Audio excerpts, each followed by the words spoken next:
हाय, मी दिशा काटकर. मला ना लहानपणीची एक गोष्ट नेहमी आठवते. मेडिकलमधून पॅड्स घेताना मेडिकलवाला ते पॅड्स नेहमी न्यूजपेपरमध्ये गुंडाळून द्यायचे. का? तर ॲपॅरेंटली रस्त्यावर पॅड्स घेऊन जाताना रस्त्यावरच्या लोकांना कळायला नको म्हणून. आणि गंमत म्हणजे आज त्याच न्यूजपेपरमध्ये पिरियड फेस्टिवलबद्दल लिहिलं जातं आहे. आपण काही शब्द एकदम सहजपणे बोलतो, करिअर, रिलेशनशिप्स, पॉलिटिक्स, पण पिरियड्स हा शब्द अजूनही जरा हळूच बोलावा लागतो.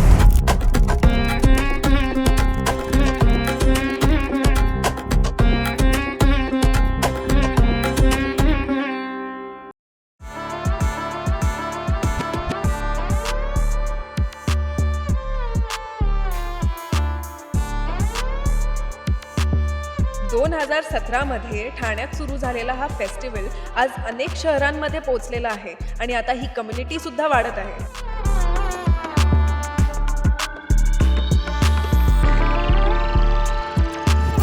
येताना एका मित्राला भेटले. त्याला म्हणलं मासिका महोत्सव नावाच्या एका पिरियड फेस्टिवलला जातीये. तर 2 सेकंद त्यांनी पॉजच घेतला. म्हणाला, हे असं पण असतं. अवेअरनेस कमी आहे असं नाही आहे, पण कम्फर्ट नवीन आहे ना.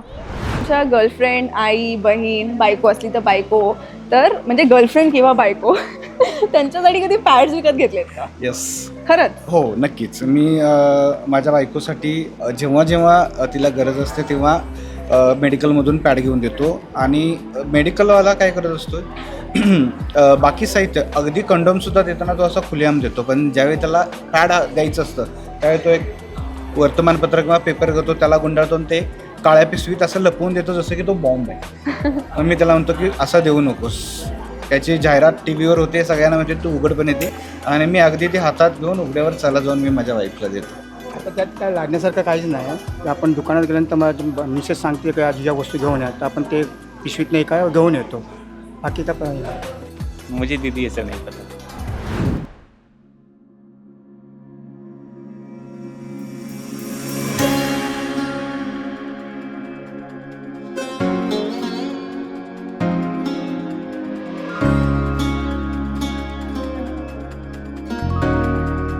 बद्दलची ऑकवर्डनेस ही बायोलॉजीपेक्षा ना जास्त कंडिशनिंगवर डिपेंडेंट असते. म्हणजे लहानपणी घरी जे पाहिलं जातं तेच नॉर्मल आहे असं मोठं झाल्यावर वाटत राहतं. हळू आवाज, लपवलेले पॅकेट्स, ही गोष्ट ओपनली बोलायची नाही, हा इनविजिबल रूल. या महोत्सवाबद्दल विशेष मला असं वाटतं की हे मासिका महोत्सव एका स्त्रीनी नाही जन्माला घातलाय, तर एका पुरुषाने घातलाय, आणि तो म्हणजे निशांत बंगेरा.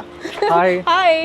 निशांतला मी 2018 भेटले, 17 जेव्हा आम्ही असे खूप निशांत प्रकल्प करत होता ठाण्यामध्ये. आता ते बोलायला गेलो तर असे 10 डॉक्युमेंटरीज बनतील, पण निशांत बंगेरा समाजासाठी खूप काही करतो. मेट्रो, झाडं, प्राणी, माणसं, तुम्ही जे नाव घ्या त्या गोष्टीसाठी निशांत पुढे असतो. तर निशांत, पहिलं तर तुझं आमच्या एपिसोडमध्ये स्वागत करते मी. तू खूप बिझी आहेस, आम्हाला टाईम दिलायस. कसं काय ह्या फेस्टिवलचा जन्म झाला? कसं काय तुझ्या डोक्यात हे आलं की पिरियड साजरे करू, मासिक पाळी साजरी करू? तर 2014 ॲक्च्युली जेव्हा मी सुरू केला, तर डहाणूमध्ये एक जागा आहे जे गर्ल्स हॉस्टेल आहे, बेसिकली ट्रायबल्स गर्ल्स हॉस्टेल आहे.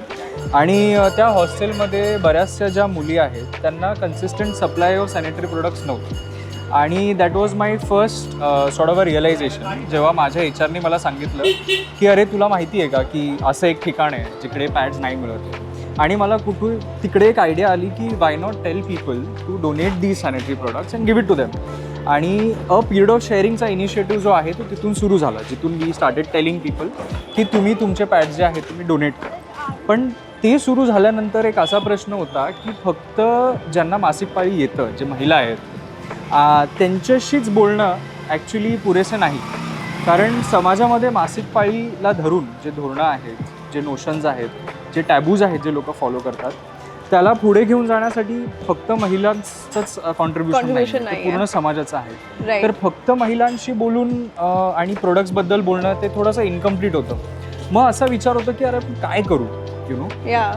आणि तेवढंच एक आयडिया होती की आपण बेसिकली बड्डे साजरा करतो, राईट? आपण जन्मदिवस साजरा करतो, तर जो कारण आहे जन्म होण्याचा, विच इज मासिक पाळी, तर मासिक पाळीला का नाही साजरा करू शकत? तर Wow. तिथून कुठेतरी ही आयडिया आली आणि म्हटलं की चला ह्याला नाव देऊया मासिका महोत्सव, आणि तिकडून ही सुरुवात झाली. वाव.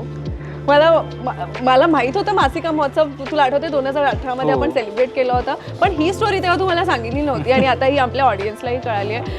वाव निशांत, म्हणजे हे तुला सुचलं नसतं तर हे कोणालाच सुचलं असतं. पण अगदी बरोबर बोललास तू की हा मासिका महोत्सव हे फक्त बायकांनी नाही तर अख्ख्या समाजाने साजरा केलं पाहिजे. आणि हा जो मुद्दा आहे हा जरी बायकांना होत असेल तरी त्याबद्दल 360 डिग्रीज अवेअरनेस आणि टॅबू ब्रेकिंग झाली पाहिजे.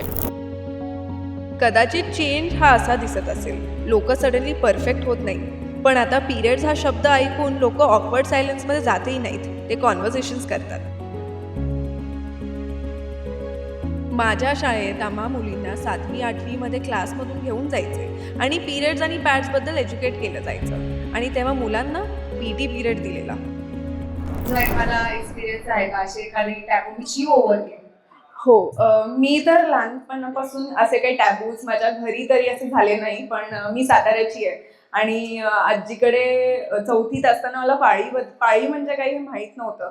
तेव्हा असंच गोठ्यावर माझी एक बहीण आहे ती आली होती आणि तिच्यासोबत मी खेळले, तर अख्ख्या गोट्यावर असं हे झालं की अरे बापरे, मला छकुली म्हणतात गावाला, की तू कशाला त्या मुलीसोबत खेळायला गेली. मला गाय खालून काढलं, माझ्यावर दूध शिंपडलं, गोमूत्र शिंपडलं, मला काहीच कळलं नाही. मग पुढच्या वर्षी जेव्हा आईने मला समजवलं पाळी म्हणजे काय, तेव्हा मला कळालं की अच्छा हे त्यासाठी केलं होतं, कारण तोपर्यंत मला वाटलं की भूतासाठी काहीतरी केलं.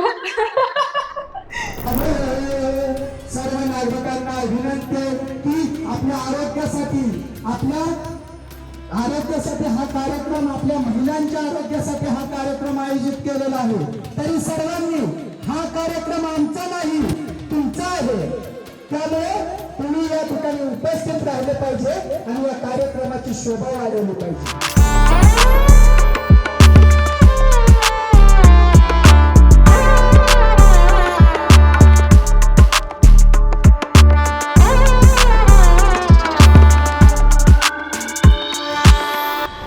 भारत अजूनही विरोधाभासाचा देश आहे.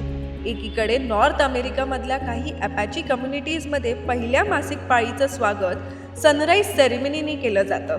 जपानमध्ये पिरियड्स आनंदाचा क्षण मानला जातो, आणि दुसऱ्या बाजूला आपण अशा बातम्याही वाचतो जिथे बीडमधल्या काही महिला कामातून सुट्टी घ्यावी लागू नये म्हणून युट्रेस काढून टाकण्याच्या प्रेशरमध्ये जगतात.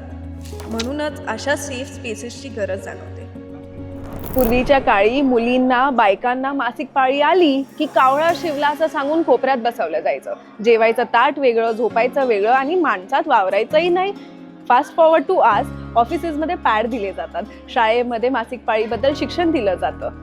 2026 आहे, नवी पिढी जास्त जागरूक आहे, पण इतकं सगळं बदलून सुद्धा पिरियड्स म्हटलं की ऑकवर्डनेस अजूनही जाणवते. आणि अशा वेळी मासिका महोत्सव सारखे फेस्टिवल्स खूप महत्त्वाचे ठरतात.